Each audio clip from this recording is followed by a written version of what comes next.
Il y a pas mal de gens que je rencontre qui me disent ne pas aimer la première partie de la Bible, ce qu'ils appellent l'Ancien Testament.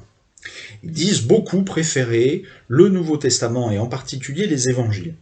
Pourquoi? Parce que ils estiment que dans l'Ancien Testament, on nous présente le portrait d'un Dieu cruel, implacable, qui a des exigences vraiment terribles, et si on n'y correspond pas, eh ben ça se passe mal, il est sanguinaire, il est violent, bon, enfin, il n'a rien pour plaire, Colpo, alors que Jésus nous a présenté le portrait d'un Dieu bienveillant, accueillant, qui n'a pas d'exigences tellement importantes, il nous aime tous tels que nous sommes, et il suffit de venir à lui pour que tout se passe bien.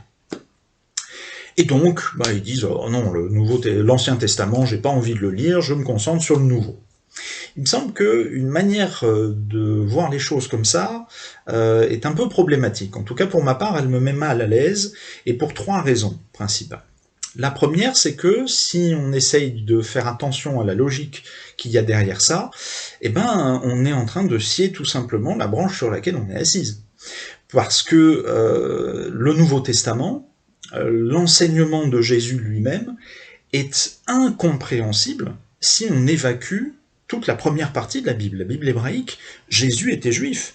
Et tout ce qu'il a dit, on ne peut vraiment bien le comprendre que si on fait des références au Premier Testament. Je préfère l'appeler d'ailleurs comme ça que Ancien Testament, parce que justement, il n'est pas question d'annuler. Jésus n'a jamais dit qu'il annulait ce qui était écrit précédemment, mais il est venu l'accomplir. Et si on ne comprend pas, si on ne connaît pas ce que Jésus est venu accomplir, on ne comprend pas Jésus, on ne comprend pas son accomplissement en lui-même. Donc, soyons peut-être prudents avant de trop vite écarter l'Ancien Testament, le Premier Testament comme ça. La deuxième raison, c'est que quand on se met à lire la Bible hébraïque, eh bien on s'aperçoit que ce portrait a priori d'un Dieu méchant, cruel, implacable, inflexible et tout ce que vous voulez, il faut singulièrement le nuancer.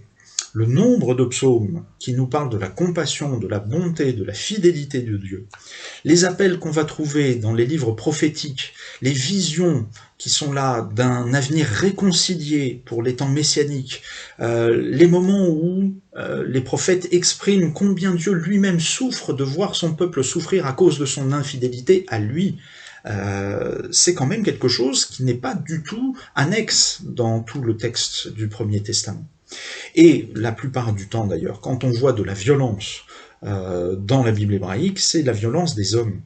Peut-être qu'ils la font au nom de Dieu, peut-être qu'ils la font en utilisant Dieu comme un prétexte pour se justifier, mais c'est d'abord un problème lié aux humains. Et lorsque Dieu intervient pour corriger ces choses-là, c'est pas d'abord lui qui se pose comme ça avec des exigences complètement incroyables, c'est essentiellement les hommes qui partent loin de lui et qui commencent à faire un peu n'importe quoi.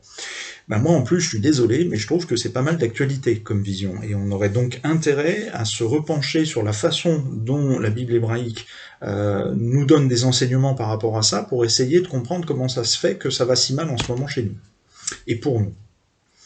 Et puis il y a une troisième raison. La troisième raison, elle m'est venue en lisant les 2 textes qui nous sont proposés pour aujourd'hui.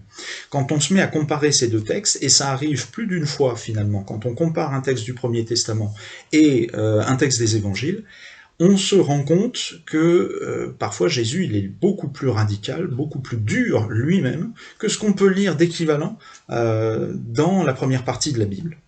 Je pense par exemple à un passage du Sermon sur la montagne, dans l'évangile de Matthieu, dans les chapitres 5 à 7, et c'est là dans le chapitre 5 ce qu'on appelle les antithèses du Sermon sur la montagne. Toute cette partie du discours de Jésus, où Jésus commence toutes ces phrases par « vous avez entendu qu'il vous a été dit », et à ce moment-là, il cite un des commandements qu'on trouve dans le Premier Testament. Et ensuite, il, quelque part presque contredit ce passage, ou en tout cas l'intensifie de manière très très forte en disant « mais moi je vous dis », et alors il va proposer un commandement encore plus radical. Vous avez entendu qu'il vous a été dit « tu ne commettras pas d'adultère », mais moi je vous dis que quiconque regarde une femme pour la désirer, il a déjà commis l'adultère avec elle. Super. Et ainsi de suite, d'accord? On voit bien que là il y a une grande dureté, une radicalité beaucoup plus forte, du côté de Jésus, le gentil petit Jésus, qui est censé nous montrer un Dieu qui est gentil et pas du tout exigeant avec nous. Et puis là, on a typiquement le passage que nous venons de voir. Rappelons-nous un petit peu la situation. Élie part choisir un disciple qui sera son successeur. Un homme qui va finalement avoir avec lui un lien très très fort, un lien de paternité et de filialité spirituelle, puisque Élisée, cet homme qui a été choisi, au moment où Élie va partir, quand ils vont se quitter, il dira de lui « mon père », alors que c'est pas son père génétique, c'est vraiment un père spirituel pour lui. Eh bien, pour désigner ce choix, qui est en fait le choix de Dieu, sur Élisée de la part d'Élie, Élie prend son manteau et couvre Élisée avec son manteau, manière symbolique de dire maintenant je te revêt de mon autorité et je t'appelle à me suivre, tu deviens mon disciple et tu vas recevoir de ma part tout ce que Dieu m'a donné, je vais te le transmettre en quelque sorte. Bien, Élisée, qui était en train tranquillement, si j'ose dire, de labourer les champs, demande à Élie un petit moment, le temps de pouvoir aller dire adieu à tous ses proches, toute sa famille, parce que c'est vraiment des adieux, hein. On ne se met pas disciple d'un prophète comme Élie dans un cadre de job à mi-temps, un petit peu de temps en temps, et puis sinon on peut continuer à vaquer à ses occupations. Hein. Du tout. C'est pour la vie, c'est à temps plein, et il n'y a pas de retour en arrière, évidemment. Mais face à cette demande de faire un dernier banquet, offrir un sacrifice au Seigneur et partager le repas avec tous les membres de la famille, Élie accepte. Il dit d'accord, vas-y, fais-le, mais n'oublie pas ce que je viens de faire, c'est quand même important, c'est symbolique, donc je t'attends ensuite. Le problème, c'est que Jésus, lui, il fait pas du tout ça. Vous l'avez entendu dans l'évangile de Luc, au chapitre 9, à la fin du passage que nous avons lu. C'est le dernier des 3 exemples de disciples qui interagit avec Jésus dans ce passage. Un autre disciple dit « Je te suivrai, Seigneur, mais permets-moi d'aller d'abord faire mes adieux à ceux de ma maison. » Jésus lui répondit « Celui qui met la main à la charrue et regarde en arrière n'est pas fait pour le royaume de Dieu. » Et on voit bien que là, c'est Jésus qui est beaucoup plus radical, beaucoup plus dur, intransigeant. Mais alors, qu'est-ce que ça veut dire ? Je vous propose d'aller regarder un petit peu mieux ce texte, de travailler cette comparaison entre la situation qui nous est présentée dans le premier livre des rois et ce que Luc nous donne là à la fin du chapitre 9 de son évangile pour qu'on comprenne quelle est la source finalement de cette radicalité, ce qu'elle signifie et comment ça se traduit pour nous aujourd'hui. Pour répondre à cette question, je vous propose de voir 3 éléments principaux. Le premier, c'est le fondement de cette radicalité. Nous sommes en face du texte biblique. Qu'est-ce qui fonde dans ce texte biblique une telle intransigeance en quelque sorte, une telle dureté dans le propos? Eh bien, c'est tout simplement le sujet de la Bible. De quoi ce livre parle-t-il ultimement? Et premièrement, il parle de Dieu. Il ne parle pas des êtres humains. D'abord, le centre de ce texte, le personnage principal de la Bible, c'est Dieu, c'est pas l'être humain. Pour preuve, le premier verset du premier chapitre du premier livre. Au commencement, Dieu créa le ciel et la terre. Genèse 1, chapitre 1. Le personnage là qui commence, c'est Dieu, c'est pas l'être humain. Il n'y a pas d'être humain d'abord, c'est Dieu qui est là, énoncé comme premier personnage. Et bien ici on va tout à la fin de la Bible chrétienne, hein, s'entend. On arrive au livre de l'Apocalypse, on arrive au chapitre 22, et on lit le dernier verset, la toute dernière phrase de la Bible. Que la grâce du Seigneur Jésus-Christ soit avec tous les saints. Autrement dit, là encore, c'est Dieu qui a l'initiative. Cette grâce, c'est lui qui la donne. On demande qu'elle soit là par Jésus-Christ, c'est la grâce de Jésus-Christ, cette grâce manifestée par Dieu le Père en son Fils, et qu'elle soit au bénéfice, là, de tous les êtres humains, bien sûr, qui sont là, les saints, ceux que Dieu a appelés à la sainteté, et pas tout n'importe qui comme ça. Et donc, c'est une vraie manière de comprendre que, du début à la fin de ce livre, celui qui est le centre, celui qui a toute l'autorité, celui en face de qui cette radicalité, cette racine de toutes les choses est concentrée, c'est Dieu lui-même. Pourquoi? Parce qu'il est souverain et tout-puissant. C'est lui le créateur, c'est lui qui sera à la fin de toute l'histoire. Pour sa seule gloire, tout cela se fait. Et nous avons à découvrir notre bonheur dans cette relation avec ce Dieu souverain et tout-puissant pour sa gloire manifestée en Jésus-Christ. Donc ça, il me semble que c'est quand même déjà quelque chose de très important qu'il nous faut rappeler. Mais il ne faut pas s'arrêter là. Parce que, évidemment, si on s'arrête là, frères et sœurs, il y a de quoi hurler. En réalité, qu'est-ce que c'est que ce truc on est en train d'invoquer une puissance vraiment en face de laquelle il faut que tous on se plie, parce que, fondamentalement, en face d'une telle puissance, d'une telle souveraineté, d'une telle autorité, la seule réponse qui soit valable, c'est l'obéissance. Obéissance d'Élie au commandement de Dieu. Quand Dieu lui dit « Maintenant tu vas aller choisir Élisée comme prophète à ta place et tu vas l'oindre comme prophète à ta place », c'est dur à entendre pour Élie. Ça veut dire que toi, Élie, c'est fini, tu n'es plus mon prophète. J'ai choisi quelqu'un d'autre pour être prophète à ta place. Et Élie obéit, il le fait. C'est d'ailleurs la seule des trois choses que Élie fait à ce moment-là. Il va tout de suite choisir Élisée. Élisée obéit à Élie. Quand il fait ce geste symbolique, le prophète, de mettre son manteau sur les épaules d'Élisée, Élisée comprend tout de suite et il ne conteste pas, il ne discute pas. Il se met à la suite d'Élie, finalement. Et puis, c'est l'obéissance que les disciples ont eue vis-à-vis de Jésus. À chaque fois, déjà pour Élie lui-même, il recevait cette parole directement de Dieu, il n'avait pas à contester. Élisée a compris que ça venait aussi de Dieu, cette chose-là, sans doute parce qu'il connaissait Élie, il savait que c'était un homme de Dieu, et donc un tel geste, savait bien que ça devait venir du Seigneur. Et pour celles et ceux qui étaient contemporains de Jésus, ceux qui dans la foi ont reconnu en lui le Fils, Dieu, en tout cas une autorité qui venait suffisamment de là, et il n'y a pas été question de la discuter et de désobéir, il fallait se soumettre à ça.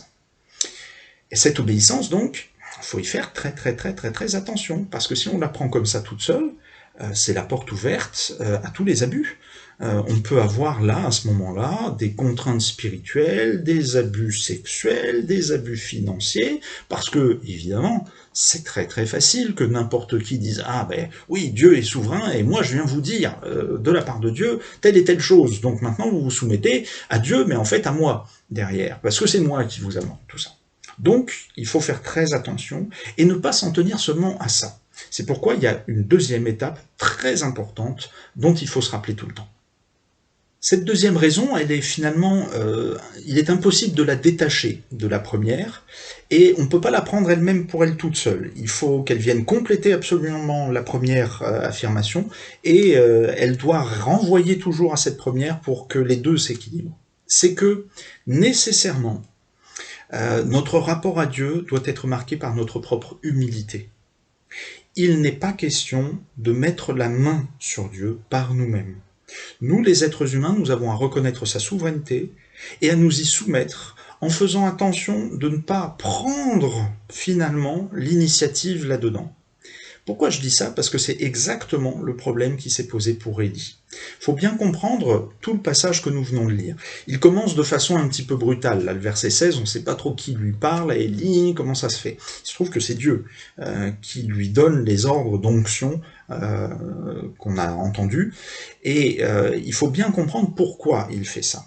Et pour ça, je vous invite, après ce temps de prédication, à pouvoir aller relire le chapitre 19 dans son entier, dès les premiers versets, pour bien comprendre ce qui s'est passé. On était dans le royaume d'Israël, le royaume du Nord. Le roi de l'époque, Akab, avait détourné tout le peuple et s'était détourné lui-même de la foi au seul Dieu unique, sous l'influence de sa femme, Jézabel. Et donc c'était le bazar, quoi, hein, il n'y avait pas d'autre mot. La plupart des enfants d'Israël s'étaient détournés de la foi au Dieu unique et se livraient au culte des Baals. La plupart, et c'est là qu'est tout le problème.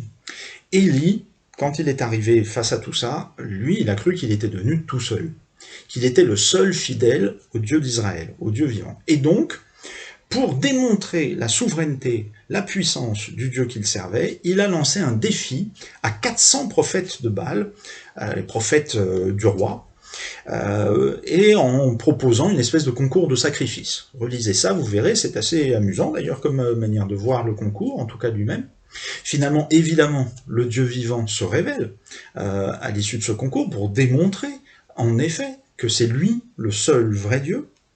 Mais ensuite, Élie, fort de cette victoire, de cette démonstration éclatante de la souveraineté du Dieu d'Israël, affirme qu'il va falloir égorger les 400 prophètes. Et il les égorge, effectivement. Face à cette horreur, il est ensuite appelé à s'enfuir, parce que évidemment le roi et la reine n'ont pas l'intention de le laisser tranquille après avoir fait un truc comme ça. Mais il faut quand même tout de suite bien comprendre que jamais Dieu n'avait demandé quoi que ce soit de cette nature à Élie. Jamais Dieu n'avait demandé qu'Élie zigouille les 400 prophètes. Et Dieu va lui faire comprendre ça d'une façon extrêmement pudique, extrêmement, si j'ose dire presque tendre, sans du tout de violence comparable à celle que Élie lui-même vient d'accomplir. Il le fait après que Élie se soit enfui, au bout d'un long périple, sur la montagne, le mont Horeb, il se révèle à son prophète.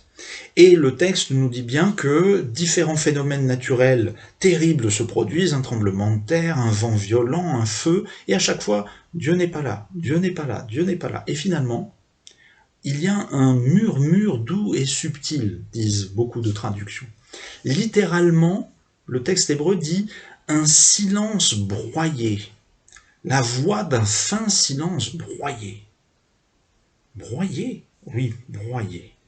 Le cœur de Dieu est broyé, et il vient le faire comprendre à Élie de cette façon tellement nuancée, tellement presque douce, parce que c'est insupportable en réalité.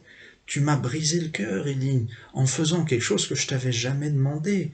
Tu as tué ces hommes-là, tous mécréants qu'ils étaient, ils étaient mes enfants, eux aussi. Qu'est-ce que t'as fait?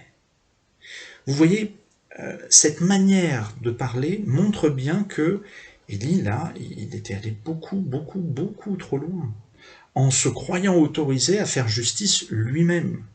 La souveraineté de Dieu doit toujours nous appeler et nous rappeler que nous n'avons pas à exercer la justice en son nom, nous n'avons pas à défendre son honneur, nous n'avons pas à punir ceux qui ne le respectent pas.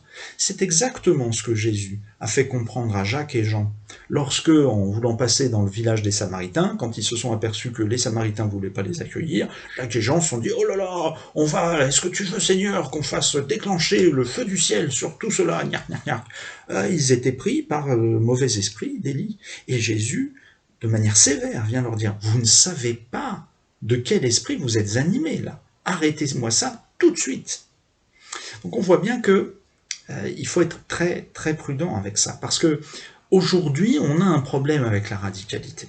La radicalité, elle est synonyme de violence. Quand vous entendez le mot radical, dans la société française aujourd'hui, on rajoute tout de suite après islamiste, et puis c'est bon, on a fait le portrait tout de suite, c'est quelqu'un qui va poser des bombes, qui va tuer des gens, enfin bref, voilà. Être radical, ça va vouloir dire ça va vouloir dire être violent contre les autres, être prêt à commettre des meurtres, etc. Or, radical, c'est pas ça que ça veut dire d'abord, ça veut dire revenir à la racine. La racine, nous l'avons évoqué, la racine c'est la souveraineté de Dieu. Et donc, si c'est Dieu qui est vraiment souverain, c'est pas à nous de commencer de quelque manière que ce soit à prétendre prendre l'ascendant sur lui, en lui faisant faire ou dire des choses qui viennent en fait de notre propre fond, et en se servant de lui comme d'un prétexte pour pouvoir agir comme nous le voulons. Et c'est comme ça que j'en arrive à la troisième et dernière étape de cette découverte de la radicalité du message chrétien, fondamentalement. Cette radicalité, c'est aussi la radicalité de l'amour et l'humilité. Oh, c'est pas une échappatoire vers le monde des bisounours. C'est exactement la même chose que, et c'est la conséquence de la souveraineté et de la toute-puissance de Dieu. Car ce Dieu, dont nous comprenons radicalement qu'il est tout-puissant, créateur, souverain, qu'il a le premier et le dernier mot dans toute la création, il est en même temps amour et humilité. C'est la façon dont il a choisi déjà de se faire comprendre auprès d'Élie. Il ne réagit pas face à Élie à hauteur de sa violence, alors qu'il en aurait parfaitement le droit. Il n'écrabouille pas son prophète en lui disant « mais t'es vraiment nul, toi t'as rien compris ». Non, il va finalement lui révéler que Élie se prenait pour quelqu'un qui n'avait pas à être, que contrairement à ce qu'il croyait, Élie, eh ben, il n'était pas tout seul. Il y en avait beaucoup d'autres qui n'avaient pas encore fléchi les genoux devant les Baals. Ils étaient beaucoup plus nombreux que lui, il le pensait. Et finalement, en lui faisant comprendre que c'est fini, il a perdu sa place de prophète, il le fait avec une extrême délicatesse, avec beaucoup de tendresse. Il lui dit, tu vois, tu vas aller oindre Hazaël pour roi en Syrie, tu vas aller oindre Jéhu pour roi d'Israël, tu vas oindre Élisée pour ton successeur à la place, et s'il y en a un qui échappe à l'épée de l'un, il sera tué par l'épée de l'autre, et si c'est pas encore celui-là, ce sera le troisième qui l'attrapera. Sous-entendu, c'était pas à toi de zigouiller les gens. Laisse ça faire à d'autres s'il le faut. Et de toute façon, quand on poursuit la lecture, on s'aperçoit que c'est pas ce qui se passe, finalement. D'abord parce que Élie trouve tout de suite Élisée, donc obéit, mais il n'a ensuite même plus le temps de oindre Hazaël ni Jéhu, c'est Élisée qui va le faire. Et il va le faire en pleurant, parce que le Hazaël qui va être oint, c'est quelqu'un qui va finalement punir à nouveau le peuple d'Israël pour sa séparation d'avec Dieu. Donc vous voyez que c'est des choses, l'enjeu là est vraiment de dire, ne cherchons pas à nous faire justice nous-mêmes, ne cherchons pas à nous mettre plus haut que l'humilité et l'amour même de Dieu. Lui-même a décidé de se mettre tout petit. Lui-même a décidé de venir jusqu'à nous en Jésus-Christ comme un serviteur. Et c'est finalement ce qu'il vient faire comprendre aussi à ses propres disciples. Il ne s'agit pas pour eux de chercher à régler des comptes. C'est pas eux qui vont décider tout ça, c'est lui. Il le dit lui-même à Jacques et Jean et à tous ses autres disciples pour bien leur faire comprendre. Le Fils de l'homme n'est pas venu pour perdre les âmes des hommes, mais pour les sauver. Si c'est Jésus qui vient sauver, c'est pas nous. Si c'est Jésus qui prend la justice de Dieu et qui l'accomplit, c'est pas à nous de le faire. Nous avons, nous, à accepter d'être à sa suite, et de recevoir ce qu'il nous dit, de le mettre en pratique sans jamais chercher à prendre le pas sur tout ça en disant on reprend nous les choses. Spontanément, si on fait ça, ça c'est la porte ouverte à la violence. C'est la porte ouverte à cette mauvaise définition de la radicalité dont nous avons parlé. Pour finir, je voudrais faire une dernière remarque justement qui nous aide à mieux comprendre ce que Jésus a dit à ses 3 disciples qui venaient le voir. Ce Dieu est souverain. Ce Dieu est tout-puissant. Ce Dieu est amour et humilité. Très bien. Seulement, n'en faisons même pas de ça un système. Dès qu'on commence à penser aux choses de manière systématique, de manière systémique, eh bien, on chosifie tout ça. On empêche que ça demeure vivant et adapté à chacune des situations que la vie nous offrira. Jésus n'est pas venu établir un système. Il est venu annoncer et incarner le royaume qui est une réalité vivante, qui va s'adapter à chacune et chacun d'entre nous. On n'est pas dans une dictature où tout le monde doit ressembler les uns aux autres, tout le monde doit penser de la même manière, tout le monde doit agir de la même manière. Absolument pas. J'en veux pour preuve le fait que Jésus a adapté ses réponses aux 3 interlocuteurs qui venaient le voir pour devenir ses disciples en quelque sorte. D'abord, ça c'est sûr, le point commun, c'est qu'il les a tous douchés un petit peu. Vous avez des espérances, vous avez des demandes particulières par rapport à moi, non. C'est moi le souverain. Ne pensez pas que vous allez pouvoir me suivre à la façon dont vous estimez le faire. C'est moi qui vous dis comment ça doit se passer, parce que je suis le Tout-Puissant. Mais je vous le dis et je vous fais découvrir que ma parole est une parole de vie. Une parole à laquelle il faut faire très attention, bien la mesurer, bien comprendre tout ce que ça veut dire, parce que ça va pas être pavé de roses, tout ça. Le tout premier qui arrive, tout fier de lui, tout sûr de lui, et qui commence par dire « Seigneur, je te suivrai partout où tu iras ». Celui-là, c'était un peu comme un Pierre, vous voyez, ouais, j'y crois. Eh bien, les renards ont des tanières, les oiseaux du ciel ont des nids, mais le Fils de l'homme n'a pas un endroit où il puisse reposer sa tête. Tu veux me suivre, lui dit Jésus. Oui, tu vas voir, ça va être dur. Ça va être vraiment beaucoup plus dur que tu ne le penses. Pourquoi il lui dit ça? Il lui dit ça pas parce que il faut tous qu'on s'amuse à commencer à aller dormir à la belle étoile avec un bout de caillou comme oreiller. C'est pas ça. C'est pour celui-là que cette parole a été dite, parce que lui, peut-être qu'il était un petit peu trop sûr de lui, un petit peu trop sûr de ses propres forces. Au suivant, qui demande la permission d'abord d'aller enterrer son père, Jésus a cette parole terrible, hein, laisse les morts enterrer leurs morts, et toi viens annoncer le royaume de Dieu. Mais c'était à celui-là que ça se faisait. Jésus n'a jamais demandé à tout le monde et à tous ses disciples de ne pas avoir de respect pour ses parents défunts. Mais celui-ci, eh bien, peut-être que ce que ça voulait dire chez lui, c'était qu'il y avait un attachement trop grand à ses parents, et que si on commençait comme ça, eh bien, ça voulait dire qu'il n'allait pas pouvoir se donner pleinement au service que Jésus lui demandait de faire. Et puis le dernier, eh bien c'est pareil. Ne regarde pas en arrière. Tu viens, tu me suis maintenant. Ça c'est aussi en effet une parole radicale. Il nous faut suivre Jésus pleinement, entièrement. C'est pas à mi-temps, c'est pas à moitié. Mais ce chemin-là, c'est un chemin en fait de vie. Fondamentalement, ces trois hommes, les paroles qu'ils ont entendues, ce sont des paroles libératrices. Libératrices par rapport à leur orgueil, leur prétention personnelle, libératrices par rapport aux mauvais liens qu'ils pouvaient avoir avec peut-être leur famille, ou avec peut-être certaines conditions matérielles, libératrices pour pouvoir agir à la suite du Seigneur. Cette parole libératrice, elle est pour chacun de nous. Chacun de nous, nous devons l'entendre dans notre situation personnelle. Je ne peux pas, moi, la deviner pour chacun de vous, mais recevons tous ces appels de Jésus à marcher à sa suite, comme nous aidant aussi à regarder nos situations propres. Où avons-nous besoin d'être libérés? Quels sont les endroits où, avec l'aide du Saint-Esprit, nous allons pouvoir les regarder, les racines des problèmes chez nous, être radicaux pour nous-mêmes? Entendre la radicalité du Christ pour nos situations personnelles. Et avec l'aide du Saint-Esprit, avec la force du Saint-Esprit, nous oserons avancer, couper, trancher, nous séparer des choses qui nous empêchent d'avancer et de marcher à sa suite. Alors nous serons ses témoins, alors nous recevrons au centuple la vie qu'il nous promet dès l'abord, en faisant peut-être ce qui nous apparaît comme des sacrifices, mais qui en fait fondamentalement n'en sont pas, parce que il va nous donner plus encore que ce que nous pouvons imaginer. Et en développant ça, en manifestant par notre vie cette marche à sa suite, nous répondrons à l'appel du monde qui a tellement besoin de trouver une occasion, un sens à sa vie, et enfin quelqu'un à la suite de qui marcher pour trouver la vie véritable. Que le Seigneur nous bénisse et nous garde sur ce chemin. Amen.